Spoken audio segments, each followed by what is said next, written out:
Good morning, everybody, and welcome to the Faith Forum. What an incredible morning we're going to have here with Mike Handler. But I want to pause and begin with prayer. So wherever you are, I invite you to bow your head. Keep watch, dear Lord, with those who work or watch or wake this morning. Give angels charge over those who are still asleep. Tend the sick, Lord Christ. Give rest to the weary. Bless the dying. Soothe the suffering. Pity the afflicted and shield the joyous. Continue to bless your servant Mike in his work. May he have strength to meet the days ahead. And may all of us rise to your love so that we might do the right thing for the common good. This we pray in the power of your Spirit. Amen. So Mike, what a delight it is to have you. Usually there's a lot of people in front of us here, but there's a lot of people in front of us on their screens at home. You are the Emergency Management Director for the town of New Canaan. You have been an unbelievable service to our community. It's just shocking to me the burden that you bear for all this, and I'm grateful to you for the time that you put in. You do have a wife and 5 kids and another life, but this is your life now, and you've spent a lot of time on the phone with us. You've really helped God St. Mark's. And just as we start, and before I even ask you a question, I want to demonstrate to everybody that we are in fact 6 feet apart. This is social distancing, and I think it's sort of funny because usually we talk about having people get in our space, and now I hope that you will all see that 6 feet is 6 feet and the space is much bigger. So Mike, you send out a call every evening these days. I wonder if you just might give us a word here, a starting word about where we are. Sure, and I want to start by thanking you, not just for being open to having me here today and inviting me to talk with you today, but also because of being a valued partner. I fully appreciate the decisions that you've had to make to empty this room today. It's not been an easy decision, but also a very important one. I know 2 things. One, this is not something that you planned for, but 2, your actions do help save lives, and I do appreciate it. With respect to the town of New Canaan, I think it's important that I'm sitting here, you also recognize that it's not just me alone that's working on this effort. So under the leadership of First Selectman Kevin Moynihan, I'm the Director of Health, Jen Eielson. We also have tremendous doctors. I am not an epidemiologist. I'm not a doctor. I don't pretend to be one. What we're doing is taking the best available information that we have and providing it to actions that we can take to help during this pandemic crisis. And it is a crisis. And I think to the extent that our messaging needs to improve, people have offered a lot of good suggestions. I'm curious what your thoughts are. But we need to get the message out that the most important thing that we can do today, not just for ourselves but for our community, is to ensure that we slow the spread of the virus down. Not because we think not everyone's going to be exposed at one point or another, but this is really about resources. This is about a critical shortage of resources when it's going to matter the most. And that's kind of the message for today. And I want to thank the community for listening to the extent they have been. I think you'll notice the tone of last night's message was a little bit different because we are still seeing some pockets of non-compliance. We will do everything that we can to protect the community at large. If that means raising the threshold of what we're willing to take action on, we will. I think the state and the federal government are not long behind us. So, and let's talk about that for a second. This is a challenge. Please. This is a challenge because there really is, some of this is unknowable by the notion this is a novel coronavirus. This is something we haven't seen before. But there is a lack of uniform guidance from both the federal government, which then filters down to the state. And I think one of the things that does challenge people's confidence is when they see different communities reacting in different ways. And I think that's unfortunate. I truly believe each community is doing what they believe is best for their community, but unfortunately there's a lot of different opinions and a lot of different data. But I think erring on the side of caution in this case is well worth it. Okay, Mike, so you and I talked a little bit about this, and I found you to be extraordinarily compelling. I wonder if you might just tell us what you think we ought to be doing. Can you, with some clarity? And I know that there are people who live alone, there are people that have families of little kids, there are elders in our community, but give us some guidelines so that we know what to do. And we trust you. You are a man of trust in our community. So please, let us have it. So I appreciate the trust. It's easily earned, or not easily earned, but easily lost. It doesn't take much to lose people's trust. So just keep in mind that the decisions that we're making are a group effort. A lot of people are looking out for each other. Here's what I would suggest people do. Try to stay as normal as one can, which is a very easy thing to say, hard thing to do in this environment. The news is compelling. I think a lot of the challenges we face socially are going to get a little bit easier in some respects, but get a lot harder in others. So there's a lot of focus on our one resident who's been confirmed positive. I think we should all be wishing for his well-being and his family's well-being. There's a lot of effort going into civilian, non-professional contact tracing of what may or may not have happened and transpired with this individual.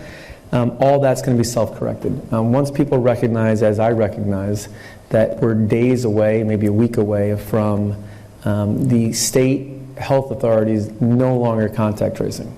So today, one difference is that we now believe we have 23 confirmed cases in Connecticut. Mm-hmm. The state is acknowledged, as is the federal government, they're going to stop giving out guidance as to which specific community positive cases reside in. Mm-hmm. So they will be disseminating only county or regional information.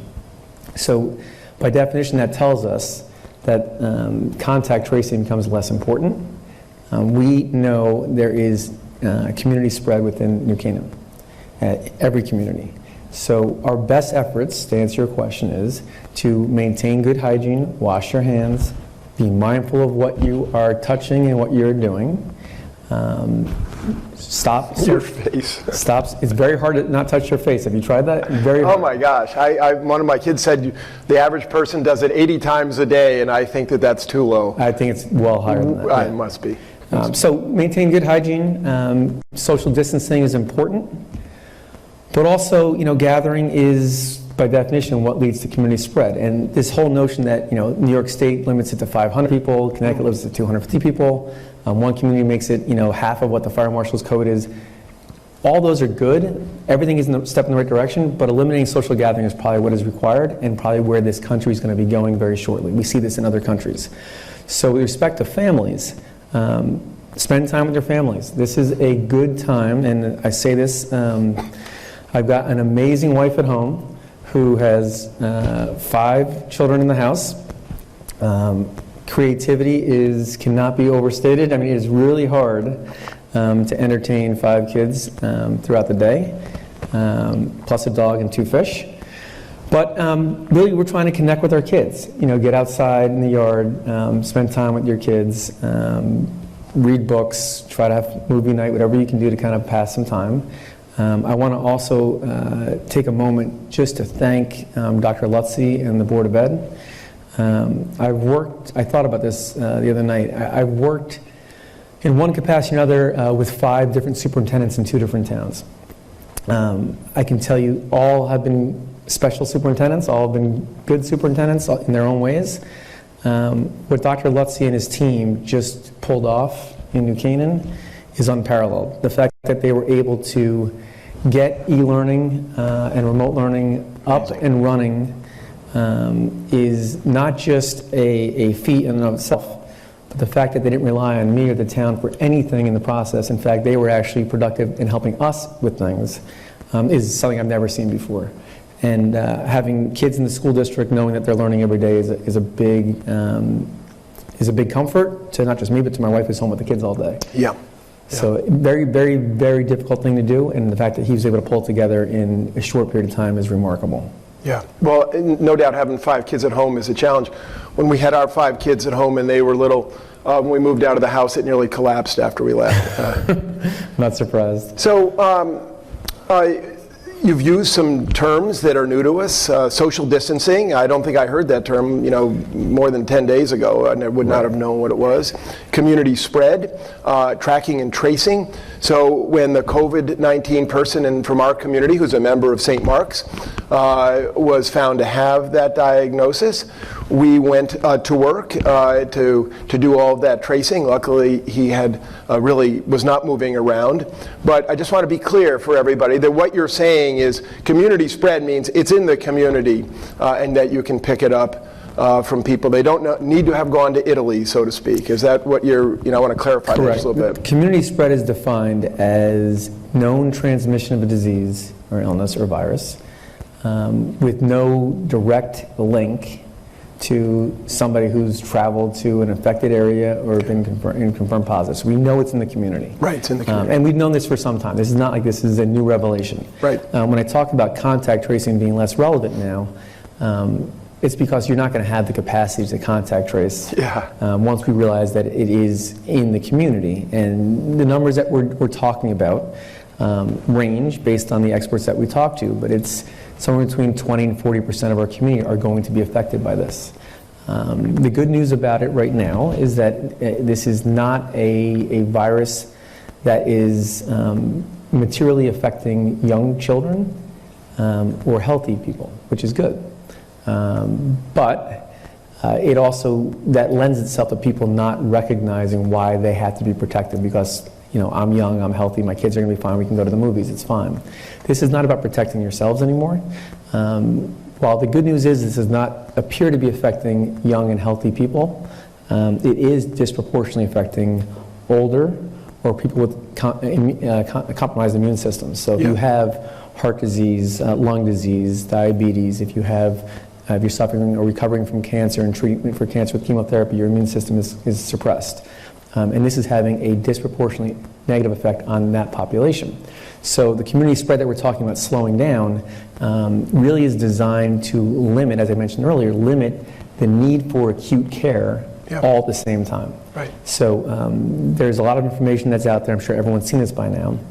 It's probably not a bad time for us to show the graphic, but there's an opportunity for us to try to flatten the curve out of the daily caseload to our hospitals to where we have a chance of meeting our capacity. If people want to take some time on the internet, it's not hard to figure out what the capacity is at hospitals. And every hospital, and they have got their hands full, trust me. Yes. Every hospital is working on what they have as a surge plan. We've seen surge plans in the past. I don't think we've seen a surge plan that can handle what we're about to see right now. Mm-hmm. And that's one of the things that I do focus heavily on now, which is why we're asking everybody to do what they can to help the downstream impact of what this is going to look like in a couple days. So the chart that we're looking at, that I've sent out to everybody, it's on our website at newcanaan.info, shows, what color is that? Is it yellow? It's yellow. Yellow? The yellow curve shows the number of daily cases, and the x-axis is the time since the first case. The yellow curve shows the number of daily cases if we take no protective measures at all.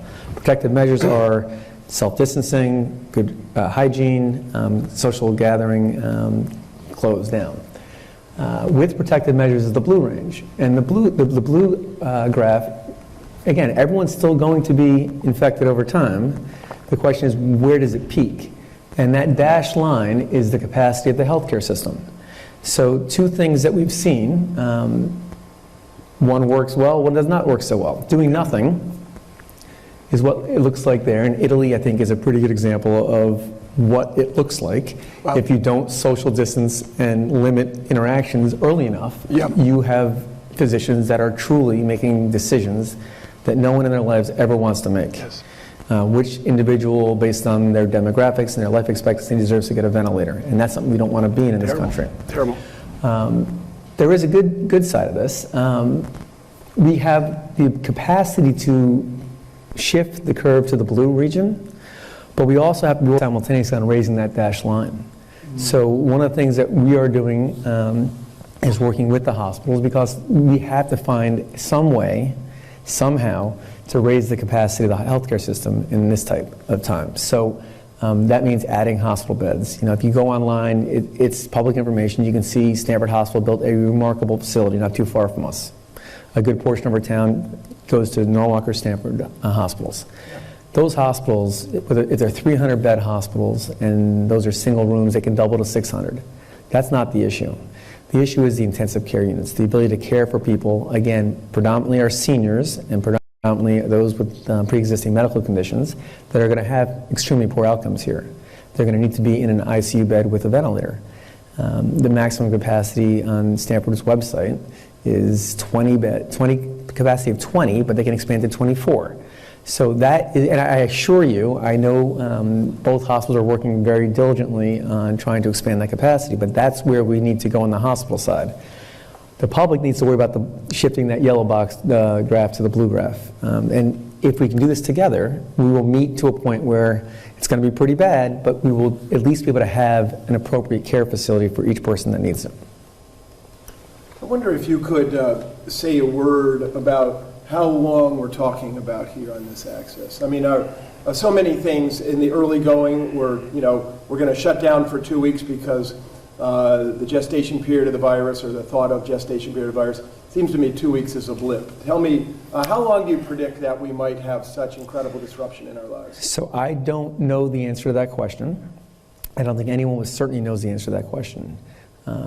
I know with 100% certainty when I put out that, along with Dr. Lutzy, that schools would close for at least 2 weeks, emphasis on at least 2 weeks. Yeah. So we're not making any decisions today because we like to make decisions with the best information we have available, even though we know it's subject to change. But this is not going to be a 2-week or a 1-month phenomenon. This is going to be, my sense is, and it's just my sense, that this is going to be an issue for a year. And not that we're talking about to this level of concern, but really all we're doing here, and that's a good question as to what's the timeline on the bottom. It really doesn't matter. What matters is when does science bring us appropriate and effective antiviral treatments and or a vaccine, right? So we know we're going to get some level of immunity just by exposure. And we know initially the outcomes are going to be very grim.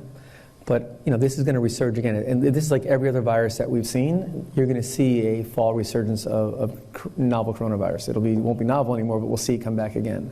COVID-19 will come back again.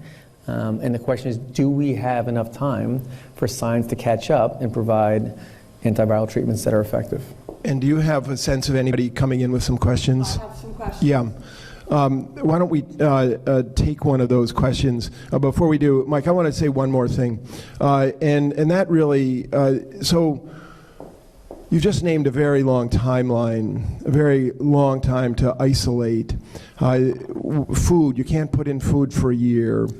I want to be clear. Yeah. I'm not suggesting we're going to be in isolation for a year. Oh, yes, okay? of course. So Yes, I think this will forever affect our lives and our economy in some very dramatic ways and some less dramatic ways. Yeah. I think we as emergency management officials and public health officials will be dealing with this for some time. This is not going to be a 1-month phenomenon. And right. I say this, there's always a balance between under-promising and over-delivering, or over-promising and under-delivering. This is not about marketing for me, and I don't think our team is concerned about marketing. This is about providing the best information so people can plan. We live in a remarkable community where people are, overwhelmingly supportive of each other and have enormous resources. And I can tell you, I've been doing this in town. I've lived here for 20 years. I've been the EMD for the town. I want to say it's almost 9 years. Yeah. And we've come through some what we thought were pretty tough times, which, due to our good planning and our good efforts, became just major inconveniences. This is not a major inconvenience. This is a very different event. And I think it's important that people recognize now, if they haven't already, this is going to be a marathon, not a sprint. Yeah. One thing I am also mindful of, it is incredibly damaging to morale to keep moving the goalpost on somebody. So I really don't like to say 2 weeks, and then 3 weeks, and then 4 weeks. So the best I can promise to everybody is as we get the information that informs our decision making, we will share it with you in real time.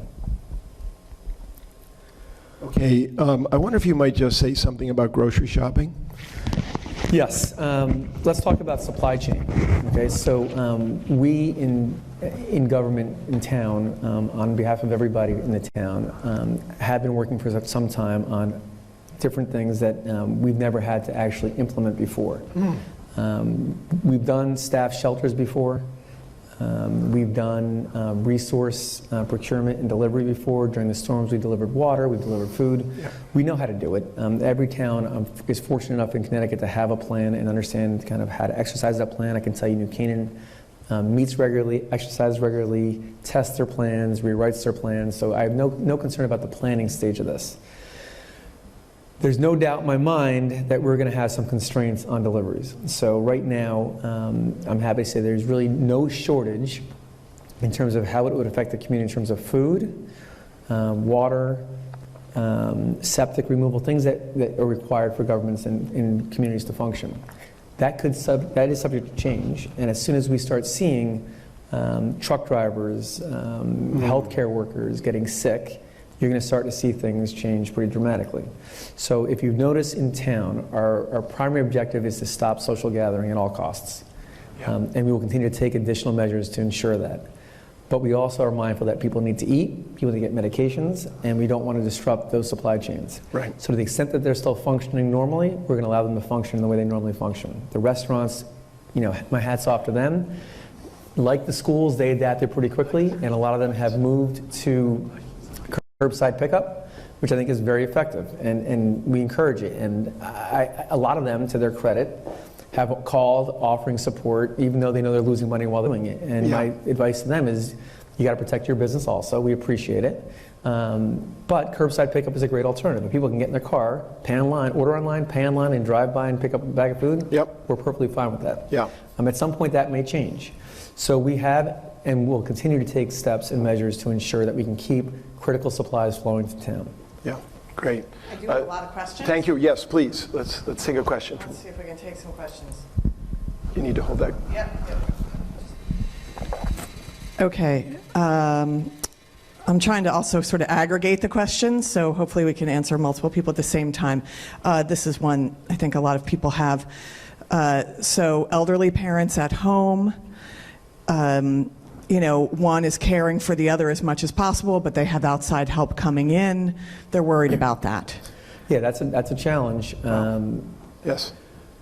My suggestion would be to limit all contact with people over, older. I don't know what the age limit is. There's, some say 60, some say 65, some say 70. My mom is isolated. It's tough.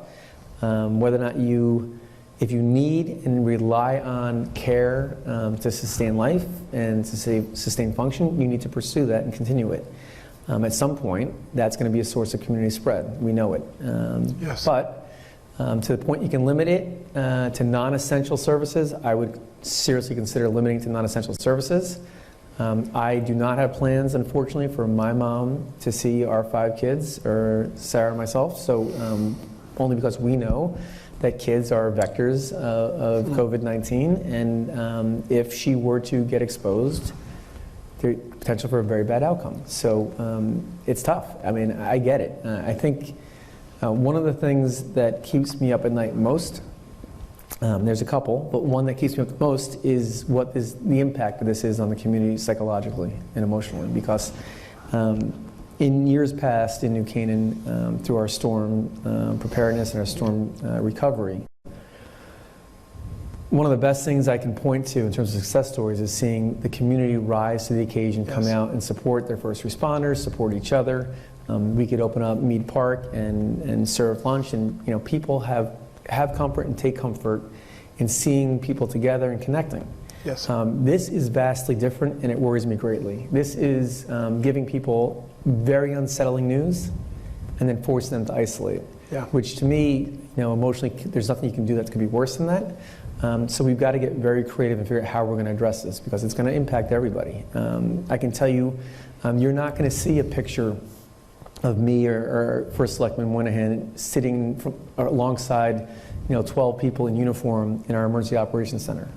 Because it doesn't exist. We're not meeting together collectively, because if we all get sick, we've got big issues. So we have taken extreme measures from the very beginning. We've never met and convened a meeting of our first responders. We've all done it remotely and virtually.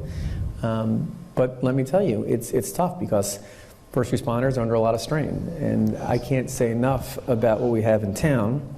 They all have families. Behind every person in uniform is a family that is now forced to self-maintain their environment at home without their support. And as a father, as you know, anyone that sees a time of crisis wants to be with their family.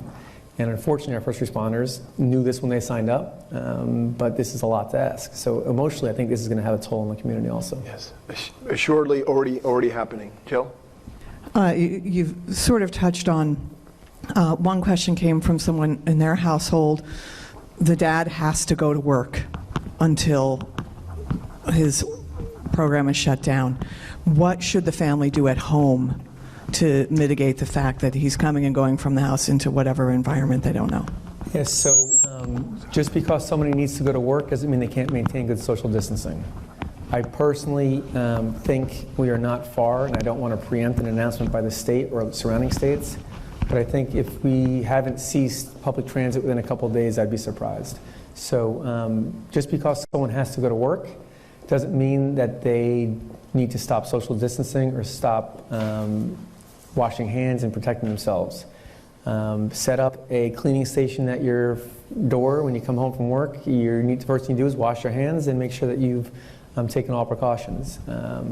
I would also make sure that whoever's home, mom, kids, make sure that they're taken care of so when you go to work you can actually focus on work and be productive.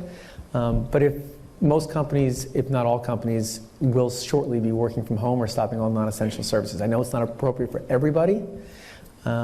Certainly public safety is still coming to work. But I'll give you an example. What we're doing is we are setting up, in the process of setting up staff shelters for our employees because going to work is exposing you, and you don't want to send you back to your family if you want to protect yourself. And God forbid some of our employees get exposed. We're not going to send them home to isolate, so we need to find ways to protect and protect the employees' families from also being part of the equation. Yeah, thank you. I have a number of questions of people trying to figure out how to navigate things going forward, including what's your advice about domestic air travel in the next 2 weeks? Is it okay to play paddle if you're staying 6 feet away from the other competitors and wearing gloves? What about walking with friends?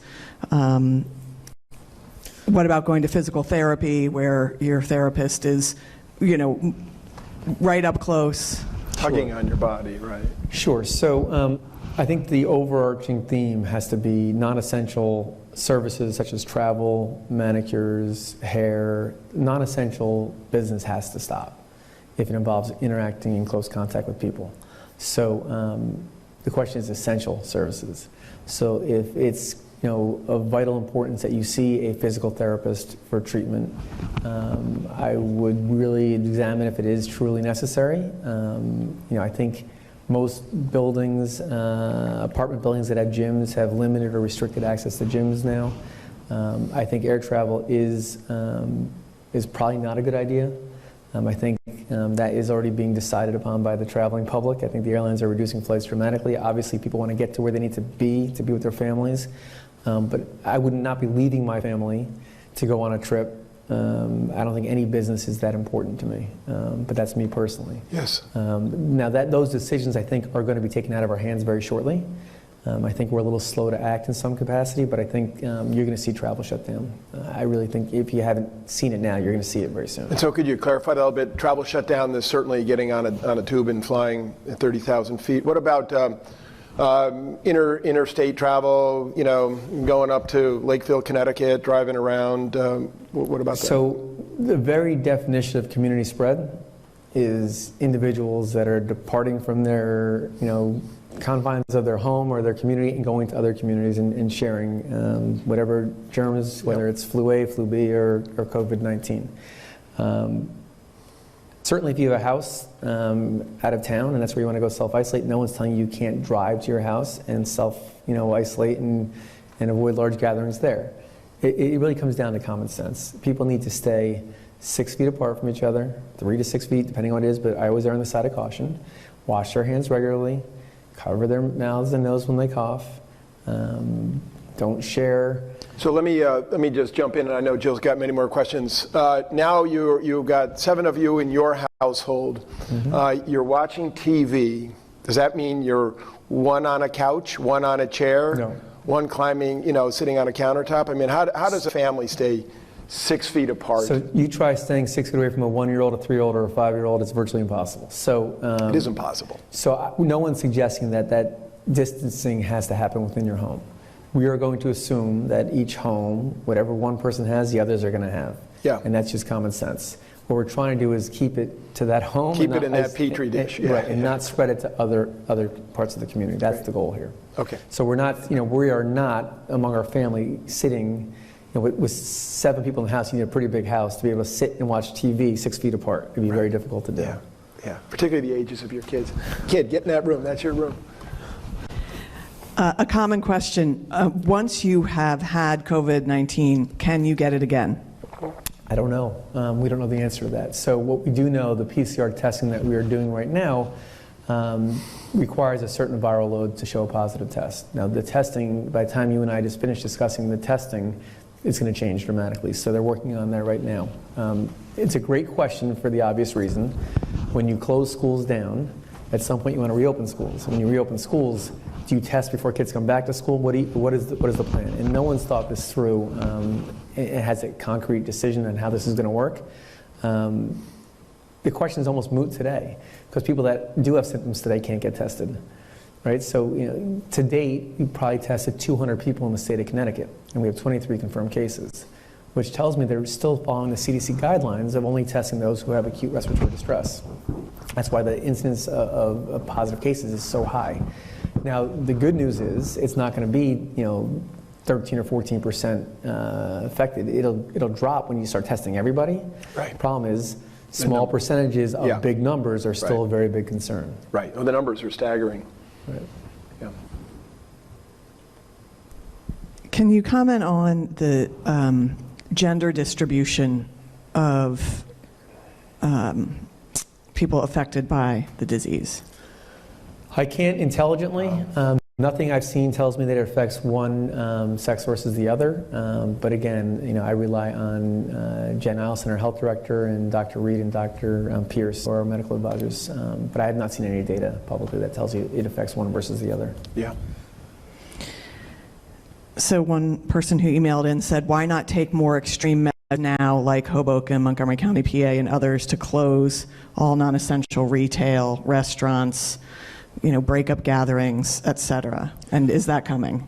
It's certainly on the table. I think I telegraphed that last night when I said that if people aren't able to self-regulate their social gathering, we would have to do it for them, and I don't have any objection to doing it. I think, and if I haven't done so yet, I would like to thank Kevin Moynihan, the Board of Selectmen, and the Town Council for being incredibly supportive. They know that when we bring them suggestions and ideas, that it has a dramatic impact on the town, and they've given us 100% of the resources that we need. So we've got unanimous support by everybody to take the right actions to protect our people, and that's what we're going to do. So if and when it comes to that point, if the police have to continue to break up teen parties at homes, we're going to take more significant action. For those who are not a part of our community, you had a call that went out last night, and you said something like, we did not cancel schools so people could have house parties, or some line like that. That was a real I don't stinger remember here. exactly the language I used, but it's true. I think, again, there's a deal with stress very differently. Yeah. I don't want people to be scared at home with their kids. I want them to be as positive and supportive as they can to what's going on around them and to be age appropriate with their kids. But it's inappropriate having, a gathering of, high school or college kids over to all see each other. They just come home from spring break to all see each other. That's the very definition of what, we don't want to see. Okay, good clarification. Thanks. Sure. So a person wrote, we're hearing that children are considered super carriers. Is this true, and what does that mean? Yeah, so I don't know the answer to that. There is this phenomenon of supercarriers that we see that they suspect might be the case in New Rochelle, in Westchester, or out in Seattle, in Washington. We know children are vectors. We know that children, and mine probably are not the exception, like hands and touch everything, and you go to a preschool or a kindergarten or a first grade or a second grade, and maybe some kids in high school, just everything goes in their mouth. They touch everything and they sneeze and they touch everything. So it's not surprising that kids are vectors. Good news again, as I want to reiterate, we're not seeing any significant caseload in children, which is great. But it sometimes gives people a false sense that, oh, we're safe, our family's not going to get this, we should be fine. If we get it, we're going to be fine. Right. And that might be true, but you need to know it has a dramatic impact on our parents and our grandparents in our community. Yeah. Super carrier, what's the difference between a carrier and a super carrier? Yeah, so it has to do with the rate of transmission. I want to lead with this, and I can't say it emphatically enough. I'm not an epidemiologist, I'm not a scientist, I'm not a doctor, I don't pretend to be one. But there is a coefficient, a factor that they use to determine what the transmission rate of a particular virus would be. It's called the R0, and in certain cases, the R0, the way it's been described to me, is that if you have an R0 of 1, and I go into a crowd of people, and one person will get what I transmit to them. Above 1, if it goes to 2, then 2 out of that crowd will get it. To stop a pandemic, my appreciation of the science is that you've got to get an R0 below 1, so that I can go into a room with 10 people and no one gets affected. That's how you stop the spread of a pandemic. And you do that with good vaccines and good, building up people's immune systems from either exposure or from a vaccine. Yeah. The notion of a supercarrier, as described to me, is that some people have an R0 that's much, much higher than the traditional standard average across large populations. I don't know the science behind why that could be the case, but certainly if someone has an R0 of 10, and they go into a room of 100 people and 10 people get sick, or I see. that could be a very dramatic driver to why we're seeing pockets of serious caseload picking up in the communities. So I don't think that matters to us as a community. I don't think we do anything differently. I think we still have to maintain the same social distancing and avoid social gathering. Yep. Because we don't know the science behind who is and who is not going to be deemed to have a higher chance of transmitting. Yeah. Jill? Okay. I only hope that's the most technical question you're going to ask me today. We'll see. So could the town of New Canaan make hand sanitizer for New Canaan residents? Quantity would be limited by size of household, mail pickup tickets to the households to bring to a drive-by pickup location to be announced by the town emergency department. So there are a lot of very creative people and a lot of information. There's no shortage of information on the internet on how to do certain things at home. So there are recipes online we're aware of and how to make hand sanitizer. From my seat today, I don't see any reason why that is something we need to be doing. I like the thought process. I like, and a lot of our good ideas do come from the community, so keep it coming. I like the idea that people are trying to think creatively and outside the box, because this is going to be something we've never seen before. So right now, hand sanitizer is not in short supply. I'm happy to say that while it's important, washing with soap and warm water is proven to be just, if not more effective than hand sanitizer. So we don't have a shortage of soap. Or nor do we have a shortage of water yet, but I wouldn't put a lot of resources and I wouldn't dedicate a lot of my time or our team's time into that sourcing of product, because I think we're going to be okay getting enough product at this point. Thank you. Does New Canaan feel confident that, at least for now, they have the resources they need, food and funds and the like, to help families who can't afford to lose even 1 week's pay? Okay, so this is not necessarily a local issue. So we've all watched together the national press conferences, and I think the latest national state of emergency that was declared at the federal level does attempt to address hourly wage earners that are no longer working and how they're going to get by and pay their bills. So we're seeing a lot of great things in the community, like rent support. If you can't pay rent, no one's going to be evicted, and they'll figure this out. How that actually works and how we actually get money from the federal level down to the local level to affect that is very complicated. I've heard stories that, or reports that it's potentially going to be a discount on your taxes. You'll offset your taxes by what you lost in wages, which makes sense to me, but doesn't help the cash flow issues right now in the community. So from a government standpoint in town, I can tell the town unequivocally we have every resource we've ever needed at the town level to bring the full weight of whatever treatment, protection we can to the community. We have not been denied anything. So from a cost perspective, we have it. If we need it, we'll get it.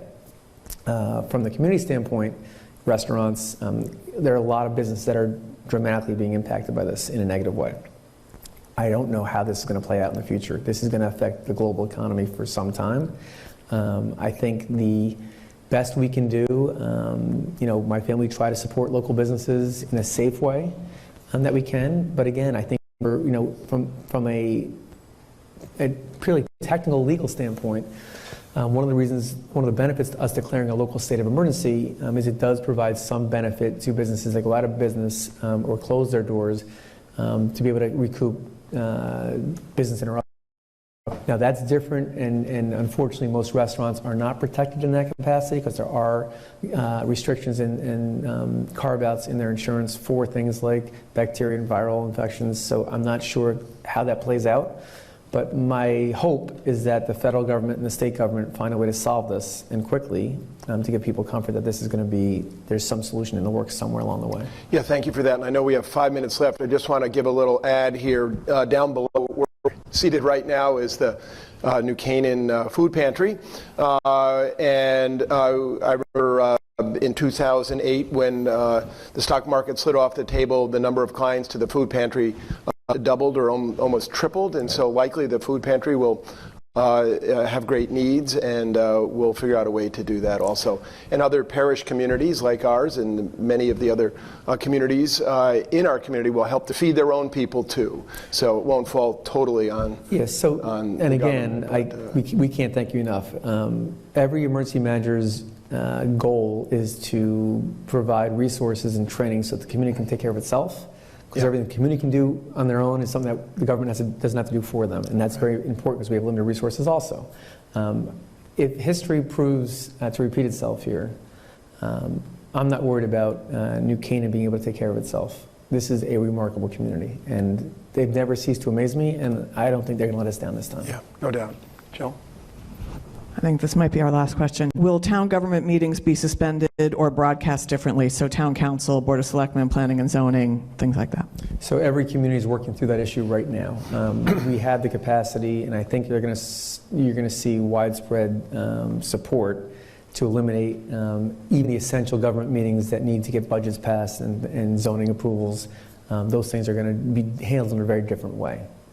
Right now, again, we should only be going out for essential services. If it's not essential, we should not be meeting and gathering and talking about even politics or government. How about one more? You got one more? This one is a comment that I think was interesting. Consider this. This is a historic experience. Think of this as how you can make this an opportunity to learn, make goals of what you will be learning, establish a schedule for yourself and your family. All ages can keep a diary of their experience, their feelings, and their attitudes, and study them in time to come. That's a great place to end. It is a great place to end. Just as we finish up here, Mike, I want to say thank you to you. As I said at the outset, you're an incredible human being, and you bear the weight of this on your shoulders. You do so with great grace and great strength and great humility. Great support. Absolutely, you do it for a community. We're all parts of villages of leaderships. This has been a great grace for everybody because we've had more time with you. Is there a way for people to have more time with you again? We are happy to host this on a regular basis. Anything you kind of call in and talk to the man kind of thing. And I would just say that, more of you is good for us. And so I'd love it if you would think about mechanisms where we can get more of you and people can also come in and have their questions answered. Well, I appreciate you saying that. Not everybody feels the same way, I can assure you. Our job is to provide whatever information we can to the community to give them the best understanding of what we're doing, why we're doing it. So to the extent that this is a valuable tool for the community, we're happy to come back. I think this is unlike other storms. You'll see in past, maybe it's good, maybe it's bad. In the past, I've had a cadence to every message I put out in the exact same format. True. And that's done deliberately because I think people only have the capacity to listen to certain things, and if they don't anticipate it, they won't know what they're listening for and have to go back and figure it out later. So I tried to always give, what we're doing, what streets are closed, what the next steps are going to be, all in the exact same cadence every single time. This is going to be a little bit different, and I recognize that, and I think the town recognizes that. So I think to the extent we can do things like this remotely, I think we all benefit from it. So we're happy. Well, we all know your cadence because I can imitate your voice when you call in and knock through it because we all know how you deliver the message. One of the things you said to me last Thursday, which I thought was so very interesting, was this is unlike Sandy and all of the other storms where we would open places like Morrill Hall so people could come and gather. They could go to the Y and gather. Now we have an issue, and we're saying, whatever you do, don't gather. Go. That's right. And that speaks to the go to your corner, so to speak. That speaks to the psychological impact that I'm concerned about. Is that bad news is bad news, but usually you seek support from loved ones in times of stress. Yep. Bad news like this in isolation is going to have an impact. There's no question about it. No doubt. Well, I am bullish on you and our community and all of us to respond, not just for our own good, but for the common good. For that is where our heart needs to be. So, thank you to Jill, who's been doing this. Thank you to all you folks who have chimed in and listened to Mike. And Mike, thanks again for coming. Thanks for peace and me. Blessings. Get in your car and don't stop. Okay, go home and be with your kids. Okay, take care, everybody. For those of you who are on our stream, we're going to have a liturgy at 10 o'clock. And I'm going to be the preacher, and I'm going to talk about this also as part of the preachment. We're going to have the Holy Eucharist. Hope you'll join us. Peace and blessings. Take care, everybody.